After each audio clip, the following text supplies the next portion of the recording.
Hello friends, welcome back to my channel. आप लोगों को हिंदू नव वर्ष और चैत्र नवरात्रि की हार्दिक शुभकामनाएं। माता रानी आप लोगों को ढेर सारी शुभकामनाएं दें और ढेर सारी खुशियां आप लोगों के घर में आए।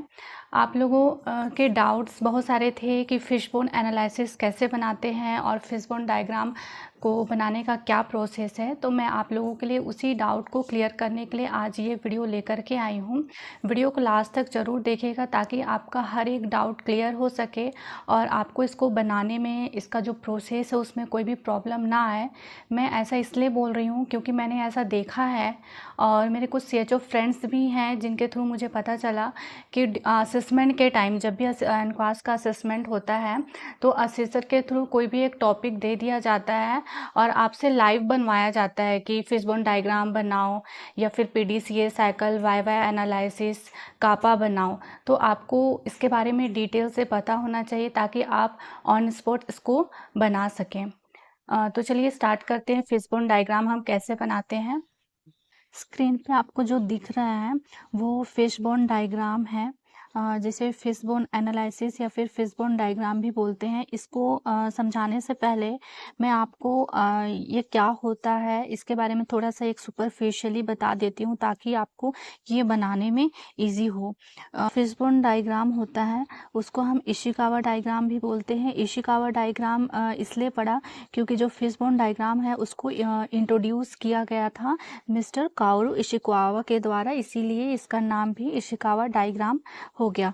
फिशबोन डायग्राम हम क्यों बोलते हैं? क्योंकि इसका जो डायग्राम होता है वो फिश के बोन के आकार के जैसा होता है, इसलिए हम इस डायग्राम को फिशबोन डायग्राम बोलते हैं।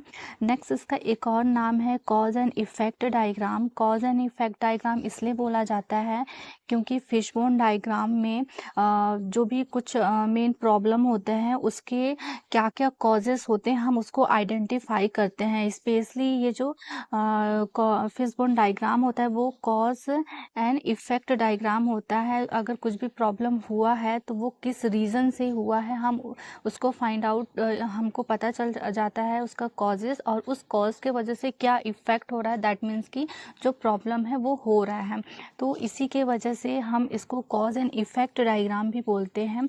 इसे 6M भी बोला जाता है। 6M इसलिए बोला जाता है, जब आगे मैं आपको बताऊंगी कि फिशबोन डायग्राम में कितने टोटल हम कैसे बनाते हैं, उसमें कितने कैटेगरी होते हैं।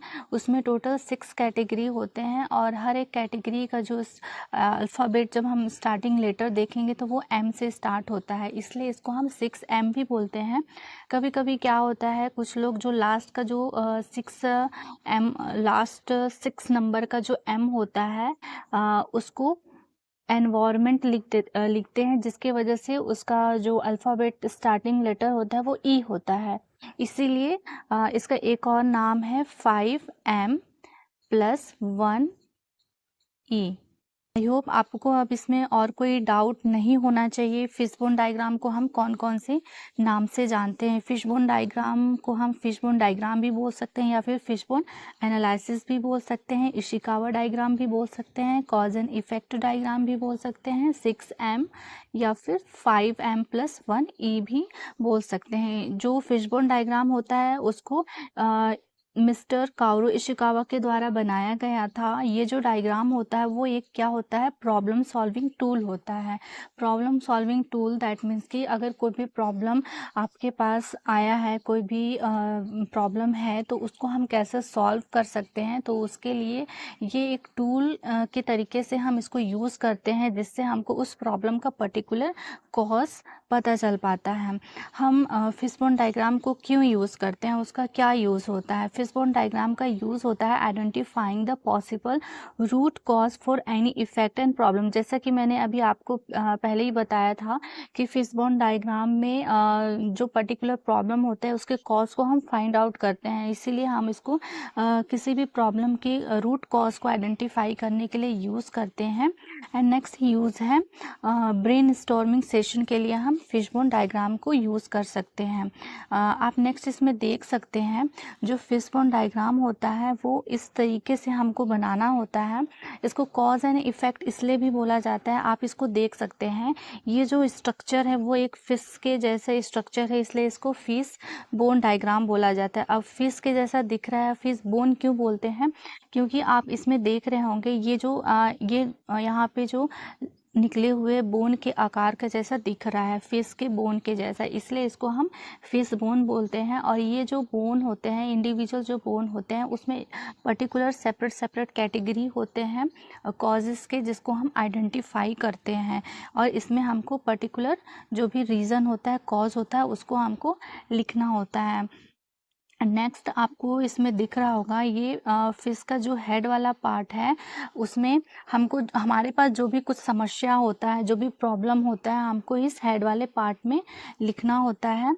दैट मीन्स ये एक प्रॉब्लम है और उसी प्रॉब्लम का क्या क्या रीज़न है उसको हमको यहाँ पर लिखना होता है। आप यहाँ पे देख सकते हैं कि यहाँ पे दिया हुआ है कॉजेस एंड यहाँ पे दिया हुआ है इफ़ेक्ट। दैट मीन्स जो पर्टिकुलर कॉज है इसके वजह से क्या क्या प्रॉब्लम हो सकता है, क्या इफ़ेक्ट हो सकता है, हमको इसको फिश के हेड वाले पार्ट पे लिखना है। आई होप अब आपको इसमें कोई दिक्कत नहीं आना चाहिए कि आपको फिशबोन डायग्राम कैसे बनाना है और कॉजेस को किधर लिखना है, इफ़ेक्ट को किधर लिखना है। तो चलिए हम देखते हैं एक पर्टिकुलर एक रीज़न ही बना करके, एक प्रॉब्लम बना करके उसको सॉल्व करते हैं कि हम और उसी के थ्रू हम सीखेंगे कि फिशबोन डायग्राम हम कैसे बनाते हैं।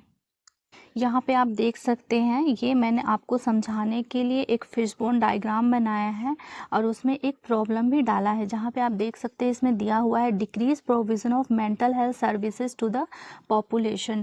डैट मीन्स आपके हॉस्पिटल एरिया में, आपके एरिया में जो मेंटल हेल्थ का सर्विसेज है वो थोड़ा कम है, वो डिक्रीज लेवल पे है।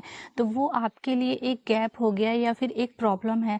आपको उस गैप को फुलफ़िल करने के लिए उसका एनालिसिस करना है, जिसको सबसे पहले किसी भी प्रॉब्लम को सॉल्व आउट करने के लिए तो हमको उसका रीज़न पता होना चाहिए कि वो उसका क्या रीज़न है, उस प्रॉब्लम जो भी प्रॉब्लम आपके सामने आया है वो किस रीज़न के वजह से आया है।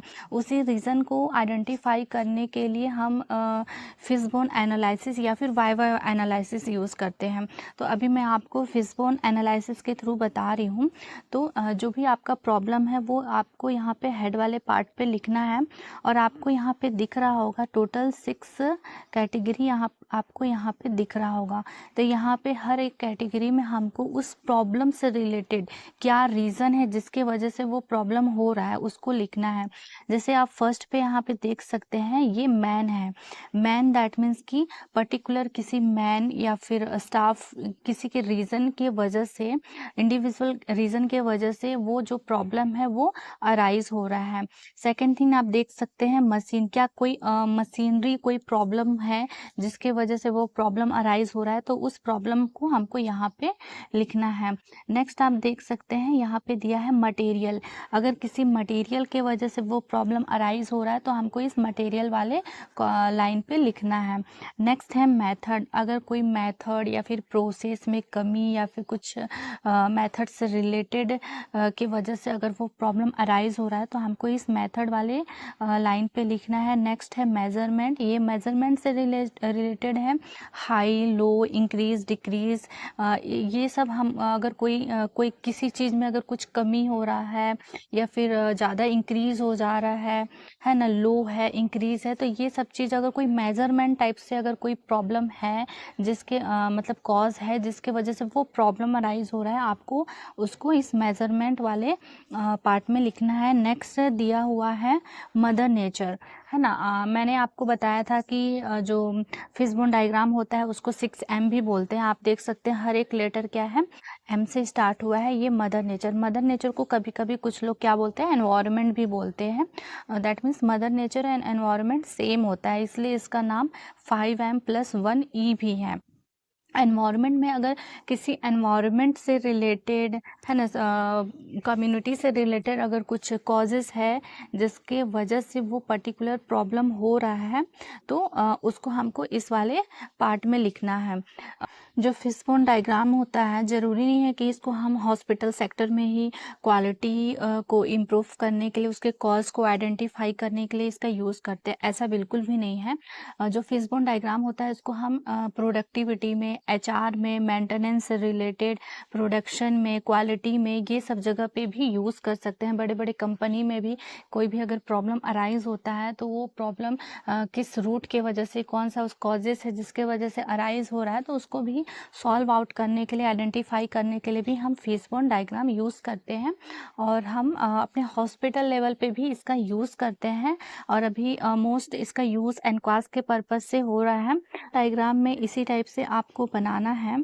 जैसे आप यहाँ पे देख सकते हैं, इसमें दिया हुआ है जो प्रॉब्लम है इसका, वो है decrease provision of mental health services to population. आपके पॉपुलेशन में जो मेंटल हेल्थ का सर्विस है वो डिक्रीज हो गया है, उसको आपको आइडेंटिफाई करना है कि उस किस किस रीज़न के वजह से हो रहा है। तो मैंने इसमें बनाया है, आप इसको अच्छे से देखिए, और जिससे आपको और भी अपने रिलेटेड जो भी प्रॉब्लम होगा उससे रिलेटेड जब कॉज आइडेंटिफाई करने के लिए फिशबोन डायग्राम बनाएंगे तो उसमें आपको हेल्प मिलेगा। इसमें दिया हुआ है, have many myth about mental health among community people, and second इसी से ही रिलेटेड है, लेक ऑफ ट्रेंड स्टाफ। ये दोनों क्या है, पीपल या फिर स्टाफ, ये किस में आ जा रहे हैं, मैन वाले पोर्शन में आ जा रहे हैं, इसलिए मैंने इस कॉज को यहाँ पे लिखा है। नेक्स्ट जो कॉज है वो क्या है, मशीन। मशीन वाले कॉलम पे क्या है, lack of knowledge about online mental health reporting. जो मेंटल हेल्थ का रिपोर्टिंग होता है ऑनलाइन पोर्टल के थ्रू होता है, अगर उसमें उसके नॉलेज में कमी है मन से रिलेटेड, तो ये मैंने इस वाले पार्ट में इसको लिख दिया है। नेक्स्ट है मटेरियल। अब मेंटल हेल्थ से रिलेटेड जो मेरिट टूल होता है, lack of supply of merit tool, अगर उस सप्लाई में कमी है और उस टूल के वजह से, अगर आपको मटेरियल के वजह से अगर आप अच्छे से सर्विस नहीं दे पा रहे हैं तो वो मटेरियल वाले कॉलम में आ जाएगा। नेक्स्ट है मेथड। मेथड में दिया हुआ है लेक ऑफ पॉलिसी, अगर मेंटल हेल्थ से रिलेटेड कुछ पॉलिसी होना चाहिए जो आपके पास उसकी कमी है तो वो भी एक प्रॉब्लम हो सकता है। Does not know how to apply correct method of merit tool for mental health assessment. Mental health का जो असेसमेंट का जो टूल होता है मेरिट टूल, अगर उसको आपको अप्लाई करने में प्रॉब्लम हो रहा है या फिर उसमें आपको पता नहीं है कि कैसे करना है, तो वो भी एक रीज़न हो सकता है जो मेथड वाले पोर्शन में आ सकता है। नेक्स्ट है मेजरमेंट। मेजरमेंट में decrease patient acceptance rate for mental health services. जो मेंटल हेल्थ सर्विसेज है हम प्रोवाइड कर रहे हैं बट पेशेंट के द्वारा, कम्युनिटी के द्वारा उसको एक्सेप्ट नहीं किया जा रहा है, रिफ्यूज़ किया जा रहा है, तो ये जो मेजरमेंट वाला पोर्शन है, इसलिए मैंने इस वाले पॉइंट को मेजरमेंट वाले पॉइंट में लिख दिया है। नेक्स्ट है मदर नेचर या फिर एनवायरनमेंट। नेक्स्ट है मदर नेचर या फिर एनवायरनमेंट, इसमें आ जाएगा नेगेटिव सोशल स्टिग्मा और मिथ अबाउट मेंटल पेशेंट। अगर मेंटल पेशेंट या फिर मेंटल हेल्थ से रिलेटेड कोई नेगेटिव मिथ है जो आपकी सोसाइटी में है और जिसके वजह से आपको मेंटल हेल्थ सर्विस देने में प्रॉब्लम हो रहा है, तो वो एनवायरनमेंट वाले पोर्शन में आ जा रहा है। तो मैंने इस टाइप से बनाया है, आपको इसको मैंने एक्सप्लेन किया, आपको समझ में आया होगा। अब आपको लग रहा होगा कि ये 6 कॉलम है, अगर हर कॉलम पे अगर कुछ ना कुछ ज़रूरी है, क्या कुछ कॉज होना ही चाहिए। मेनली 4 अगर आप रीज़न भी लिख रहे हैं तो वो इनफ है। अगर आपको किसी पर्टिकुलर कैटेगरी में अगर कुछ कॉज नहीं समझ में आ रहा है या फिर है ही नहीं, तो ज़रूरी नहीं है कि आप इसको लिखें। आप बस इसको ये वाला कॉलम बना करके यहाँ पे ये जो स्पेशल कॉज लिखा जाता है वहाँ पे आप जगह खाली छोड़ दीजिएगा। आई होप आपको ये अच्छे से समझ में आया होगा। जब आपको एग्जैक्ट रीज़न पता चल जाएगा कि किस रीज़न के वजह से वो प्रॉब्लम अराइज हो रहा है, तो आपको उसको सॉल्व करने में भी ईजी होगा। तो नेक्स्ट देखते हैं कि इसका क्या क्या एक्शन पॉइंट है। तो आप देख सकते हैं इसका यहाँ पे एक्शन पॉइंट दिया हुआ है। तो मैंने जो भी कॉज पता लगाया फिशबोन डायग्राम के थ्रू, उस कॉज को रिमूव करने के लिए मैं क्या क्या कर सकती हूँ, उसको हमको इस एक्शन पॉइंट में लिखना है। आई होप अब आपको इसमें और कोई प्रॉब्लम नहीं होना चाहिए। अगर आपको और किसी पॉइंट में डाउट होगा, कन्फ्यूज़न होगा, तो आप मुझे डीएम करें। अगर आपको ये वीडियो अच्छा लगा होगा तो चैनल को लाइक करें, सब्सक्राइब करें, शेयर करें। Thank you.